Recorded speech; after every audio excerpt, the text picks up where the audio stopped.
Korah's rebellion. Dear friends, today we will have a look at the major incidents that happened in the Israelites' desert wandering. In the previous story, didn't we see that instead of believing in God's power, the Israelites went out to spy the land that God told them to possess?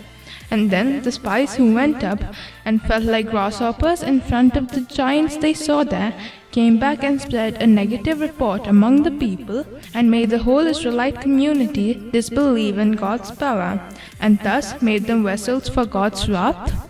Those who sided with the majority are now wandering in the desert. Instead of living in prosperity in a land that flows with milk and honey, the Israelites' children are now wandering in the desert as shepherds. Every time they do something wrong, God makes them understand that they sinned, and reminds them that they should follow His commandments and be holy. They won't be able to enter the promised land until 40 years of wandering in the desert are complete, right? Till now, they were journeying with the dream of possessing their promised land.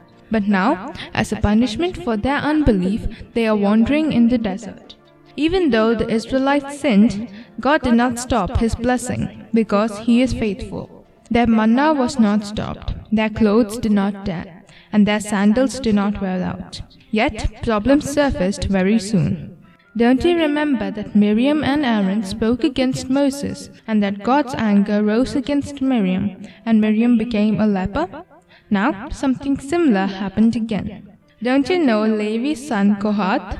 Didn't God give them the responsibility to carry the articles of the holy places?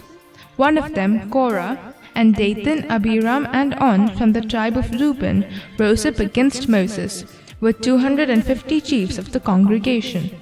They assembled themselves together against Moses and Aaron, and said to him, "You have gone too far, for all in the congregation are holy, every one of them, and the Lord is among them. Why then do you exalt yourselves above the assembly of the Lord?"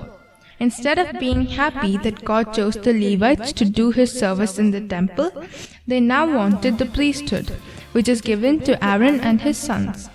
Isn't the decision of what to give, to whom to give it, and when and how to give it, under God's authority? They often forgot this. Moses gave the solution to this problem. Moses told the rebels to take censers, put fire in them, and put incense on them before the Lord on the next day.